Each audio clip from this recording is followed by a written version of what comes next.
Hi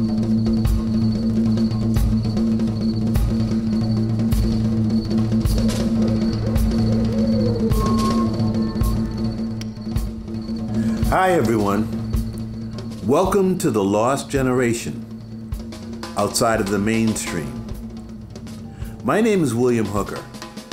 I am a musician, poet, and part of this generation of artists.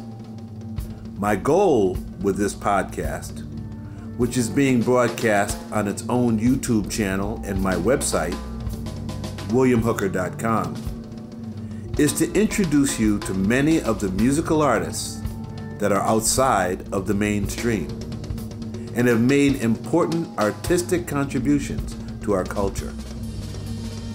I have also interviewed producers of the music and many fans and supporters of this work. My guests are sharing what makes this art form unique and significant. I hope these conversations will inspire you to listen to the music, which may change you, and the way you view music, which again is outside of the mainstream. Today, I am interviewing bandleader, composer, and bassist, William Parker. For the rest of the summer, we will be having one interview per month. We will resume our regular schedule of 2 interviews beginning in September 2019. This is The Lost Generation, outside of the mainstream. This is a story that needs to be told. Okay, so today is a very, very special day for me, realizing that I have a friend of mine here that I've traveled down this path a long time with, and this is William Parker. William, this is an honor for me. It's an honor for me, it really is, just to be able to have some sort of forum that you could share your ideas and philosophy with us. Would you say something about yourself, like 4 or 5 sentences or something, and then we'll get into the song. My name is William Parker. I'm a bass player and improviser, a poet, writer, educator sometimes. And I've been involved in the creative, improvised jazz scene since 1970. And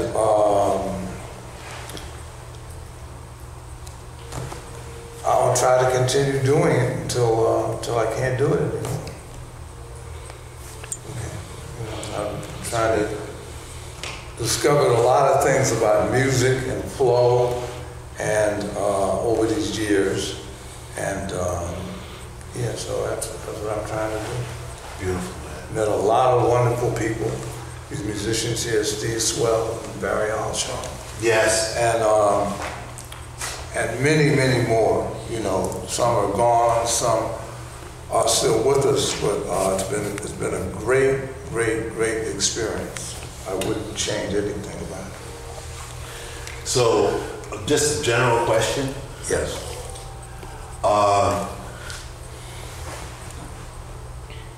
What are we exploring in this musical realm? And what are we so committed to doing? Well, I don't look at it as... In terms of I don't look at it as exploring. For me, music is a form of prayer. And so every time I play, I'm like praying. I'm trying to communicate with higher spirits that's going to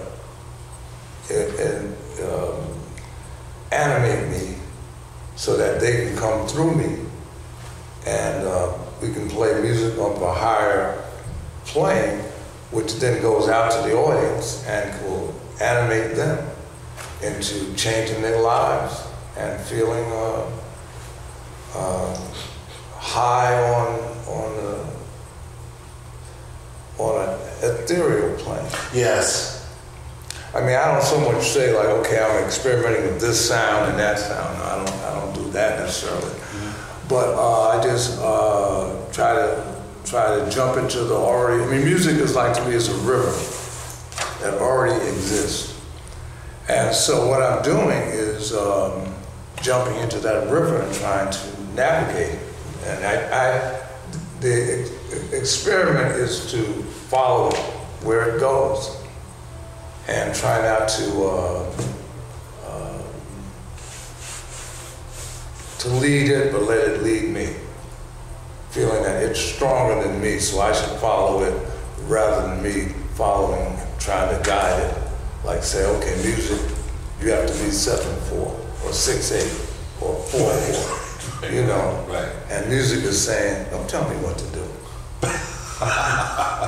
Yeah. I was here before you got here. I'm feeling it. You know, you don't tell me what to do. I'll slap you upside your head. I'm feeling that. So I said, music, take me where you want me to go. And he said, okay, come on, follow me. And I just followed him. All right. You know, it's not like I'm a composer, I'm a this, I'm a that. I'm just flowing with the flow. All right, beautiful, beautiful. Now,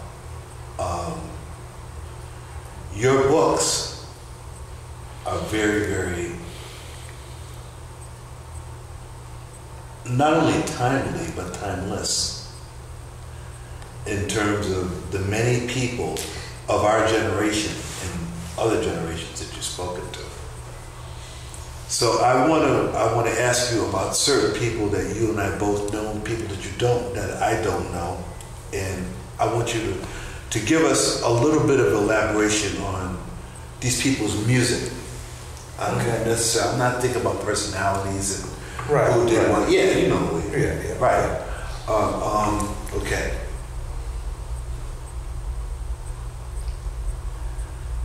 Bang. Well, Billy Bang basically broke all the rules of music. I mean, and then he rewrote them in the language of Bang. And he was brave enough to do that.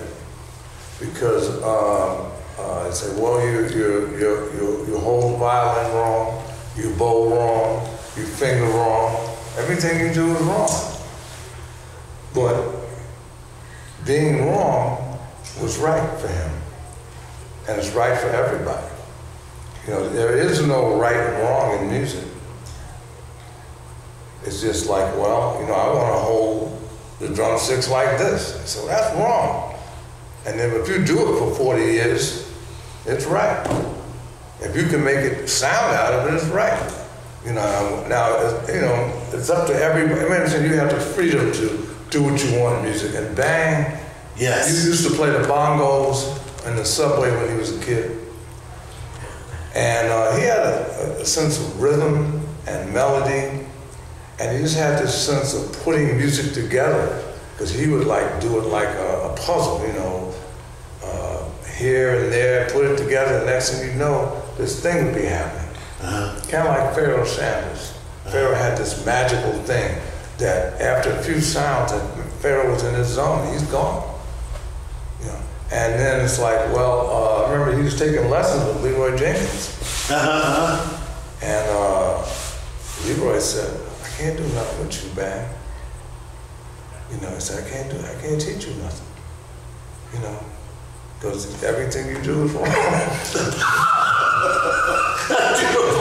Beautiful. So it was like that. Yeah, it was like, you know, if I teach you something, I'll be taking away your individuality. You know, he was not going to be, because he played without an amplifier in the basement down there on 3rd Street. You know, he played, his thing was patterned after John Coltrane saxophone players. And that's how he got such a big sound. So he was not an ensemble violinist, he was a personal, he had a personal sound. because we were playing, he never used the amp for a long time. You know, and if you notice when Billy played, Billy was always dancing. His body was moving. You see, and so that all of that was like one package, and wow. So he was something else. Zen Matsuura. Well, I'll tell you a quick funny story with Zen. Zen used to be a limousine, and I don't talk about his music. All right, thank you. Thank you, William. I'll just go to his music. All Right. Zen used to live on 6th Street. Yeah. Across the street was James Blood Ulmer. I lived on 314 East 6th Street. And what happened was, you'd always hear this drummer playing. And Zen had a very fast right, he had the fastest right hand in the East Village. You know, outside of a couple of drummers like Clemson Parker and Eugene, guys from Studio We. But Zen had that fast right hand. Right. Where you could keep time with him and really go. And plus he could fill in. See, a lot of drummers, they can keep time, but they can't fill. Sure. You know, it's like, but he had he had the thing working. And he used to practice every day. You hear Frank Lowe in there playing with him. Right. And so Zen was swift, but Zen was quiet. And he was almost like a Zen guy. That is his name.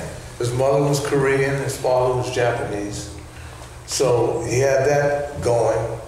And he was just a quiet guy that loved music, but he wanted to take his time, and was a perfectionist.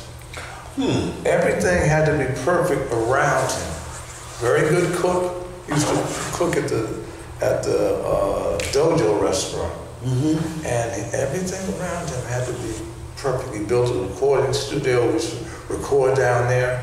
And but in his place? Yeah, out in Brooklyn. And but Zen was like a wise seer.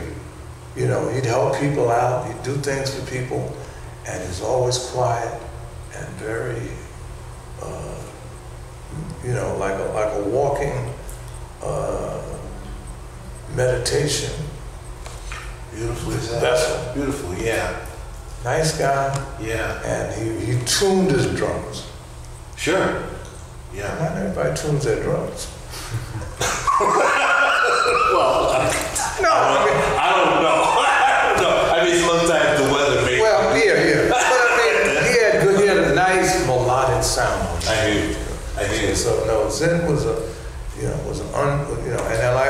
and quickly, he was driving a limousine once. Okay, I got you. I had to give you less life, so I was going to around the corner to the gig, so Zen picked me up.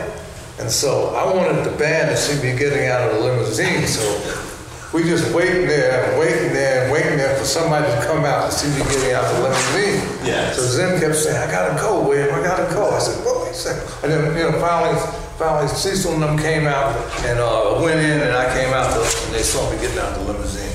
They said, "Oh man, you take a limousine to work?" I said, "Yeah, all the time." I like that. Why not? Hey, why not? Yeah. Roy Campbell. Well, I was thinking about Roy today because I was watching this James Baldwin movie, I'm Not Your Negro. And he mentions Martin, Medgar, and Malcolm. And Roy, thinking about this composition Roy wrote called The 3 M's, dedicated to them. And it was about assassinations and Amadou Diallo and police killing people. Roy was he was like something else. When I first met Roy, we were both at the Jazzmobile, although he saw me and I saw him, and we didn't really communicate. But when I did meet him, Roy was doing backbends, like way back, and playing like 40-minute solos, high level intensity, like Donald Eyler, yes. Hannibal, Lee Morgan, Clifford Brown all rolled into one. Yes. And man, he was hitting it hard. But we played with a saxophone named Clyde Cotton and some Turkish drummers, Sinan Turtamez and Hussein Tunk. You might know from Boston. You said Sinan? Yeah. Right. Not Rashid Sinan. Oh, okay. I'm sorry. Okay, I got you. That's another story. Okay. So anyway, Roy was just, he had a sense of melody, rhythm, harmony. He was like the musicians, plus he was crazy. Which you don't get every day. Beautiful. Usually the musicians are not crazy. But you need that crazy. Yeah. You see, because the spirits only talk to people who are crazy. You heard of Crazy Horse? Yeah, I remember that. Yeah, okay. Yes. Well, you need that. You need that crazy to lock things in because, so Roy was just the quintessential trumpet player and musician. And I think about him a lot. I think about him and Bang. Now you just mentioned the person that's close to you just Marvin, trumpet player. Oh, Hannibal. Hannibal. Yeah. How would you look at like Hannibal and then look at Roy? Because the first time that I ran into Hannibal was when this festival that happened at Fordham, and I think he was playing. There was Milford Graves playing. I was playing, and then Hannibal came with this plate. He came from another place, man. You know what I'm saying? Like, what? How would you say that? We first heard Hannibal on Black Unity with Pharaoh. Okay. And live at the East, one of those. And we hadn't heard anything like that because he was different than Don Island. Oh yeah, absolutely. Don Island was much more brassy and had that, but Hannibal was going way up, way up, way up. And he sat in with us a couple of times with Ensemble Munson. Him and Roy were friends. Wow, see? Yeah, they hung out. But Roy, he didn't back down from Hannibal. Roy don't back down from nobody. Yeah. So it was good, when he played, we wanted him to hang out some more, but he's come from the university. What university you go to? He was through the university program. Okay. And he somehow was it Fordham? No, this was in Texas. Oh, okay, I'm sorry. And the thing is that I felt was out there playing, but it was the kind of thing he had another vision and another road for himself. Yeah. Like what we were doing, as Lester Bowie used to say, oh, here come the Wild Bunch. Lester used to call us the Wild Bunch. And so this was a little, he did that, but he wanted to do something else. I hear you. Because the thing is, he would keep the rhythm section locked in. You see, and if you're going to get the music away, you got to free everybody. You just can't be free yourself and have all the fun. You got to let the bass player have some fun, the piano player have some fun, and the drums have some fun. Some people might disagree with you. Oh, you know what I'm saying, yeah, that's okay. Give the drummer some. I'm with you. I ain't say give the drummer some. But I know what you mean. That's beautiful. But so I think he was going another way. I hear you. And because the reason why I said it because he's writing symphonies now and all kinds of. Well, what hit me was that when he came out with that piece about the children of Atlanta. Yeah. And then I related to the James Baldwin piece about the evidence of things unseen and all that whole thing. And that was the first person that actually he showed me this context of what he was trying to put it. Right. All right, John Blum. Oh, John Blum. Well, I met John Blum. I don't know where I met him. Maybe the Improvised Collective we used to have at Context Studios. Who else used to be in there? A lot of people. Mark Whitecage, Cooper Moore, Bill Cole, Warren Smith, Will Connell, a lot of people. Yeah. And when when John Blum sat down at the piano, man, he was like intense, one of the most intense guys I've seen. I mean, dig into the piano and go from here to the bottom of the piano to the top of the piano. Just dig. And without getting tired. And I haven't heard him recently, but he was one of the cats that was digging into the piano, and making it come to life. I don't know if this person is in our generation. You tell me, you correct me if I'm wrong. Muhammad Ali. Well, was he before us? Well, Muhammad Ali is 80.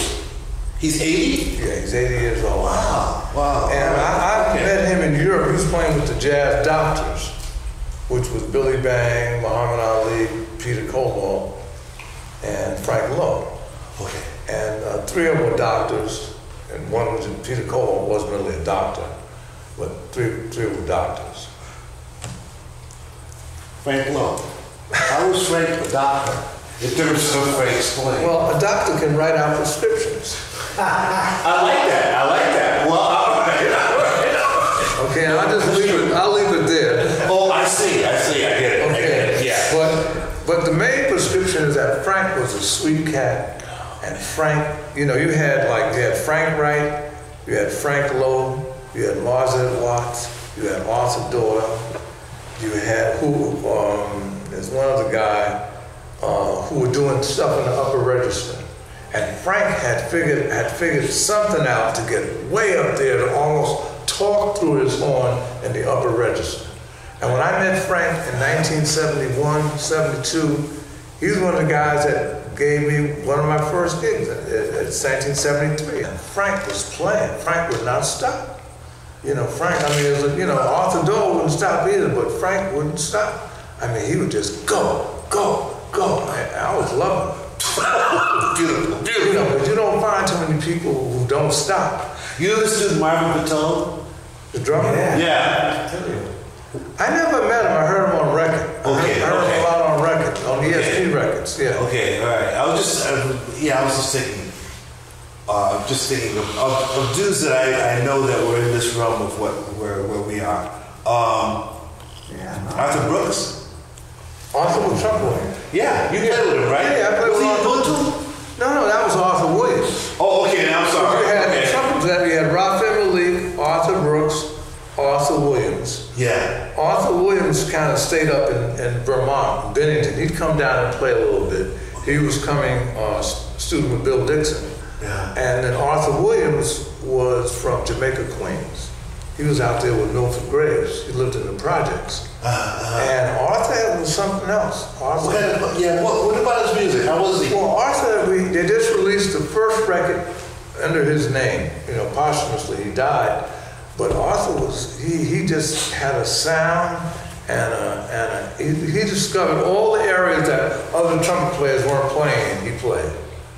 Interesting. He wasn't a high note player, but he was a textural player. But he had a sound.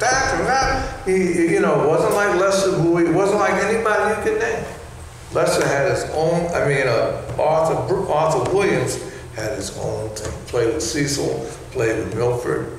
And he was scaring people when he first came out. He scared me. Yeah, he was scared. I mean, seriously, I went over to Princeton, and this dude came out there and like, hey, you know what I mean? I don't know. And he came in there, whoa, it was like, whoa, really? No, really? It was like, really? No, I don't mean that. I mean, he used to put a Halloween costume and scare people. No, take that out. You can cut that out. No, Leave it, guys. I got you, man. Right. Put his trunk. All right. Again, you have interviewed so many people in your conversations. And you know something I gotta say, that after I spoke to Victoria about this particular project, the thing that stuck in my mind was what you told me to do. And even if I didn't want to do this, I knew it had to be done. I don't know how long it's going to take. Just like when you did the thing, probably said, But I figured that's just a part of the trip, right? So I'm trying to think. I ran into someone who played with him out on the West Coast. He's all right. Oluyeme.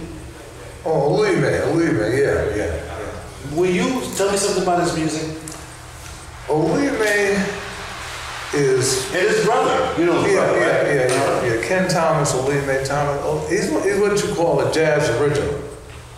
Okay. Now, jazz originals are like, there was a guy in Paris called Abdul, who was a tenor player, who you have, like he plays C melody, not tenor, not alto, and he plays bass clarinet. Yeah. And he's got this sound that's like,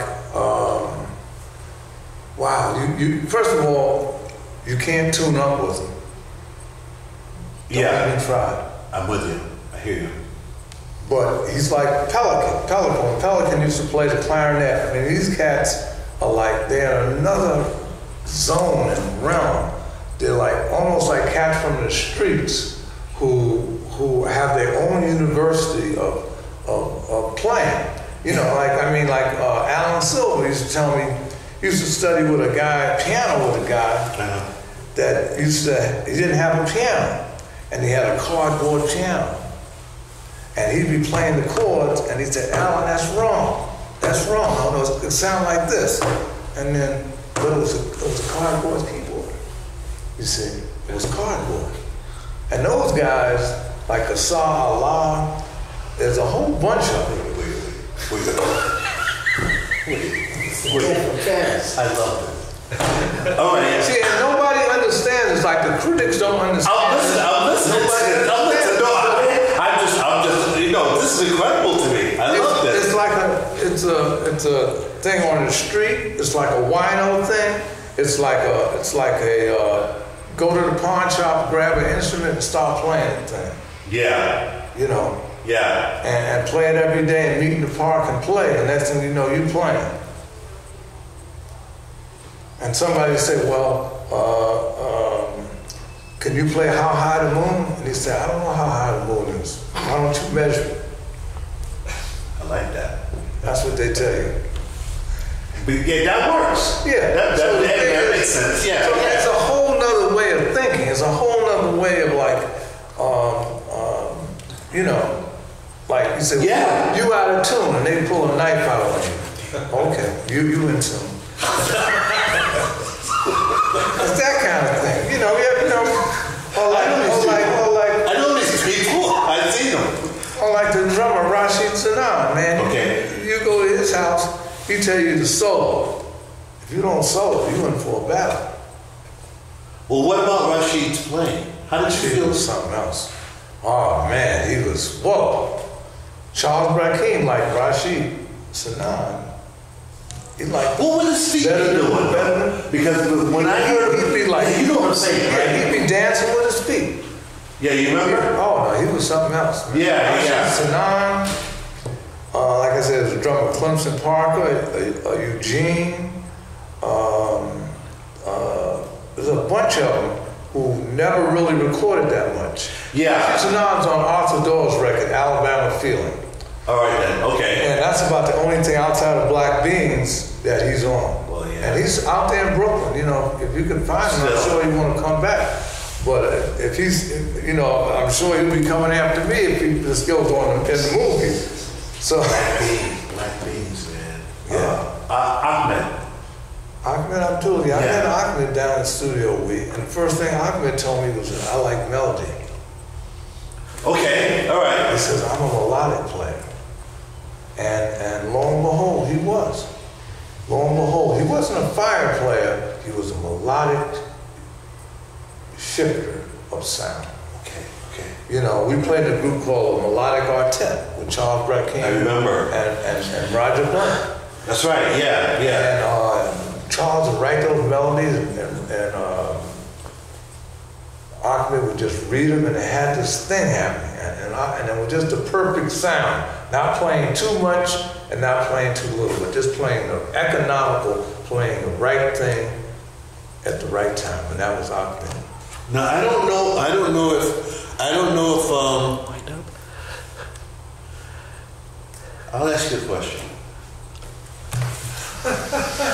What'd you say? Do I have to answer this guy? What'd you say? Do I have to answer? What'd you say? No, go ahead. Quickly, he's saying wrap up. Okay. Wrap up. Oh, that's what he's saying? Yeah. Battery's running quickly. This is a great day. It's a great day, Wade. It really is, man. And just to talk to you, without getting corny or crazy or whatever, it's just, it's a joy. It's a joy. And it's always fun. Thank you for tuning in. In months ahead, you will have the opportunity to hear from many more Lost Generation artists and supporters. The audio-only version is available wherever you get your podcast. If you haven't already, make sure to subscribe to hear upcoming episodes.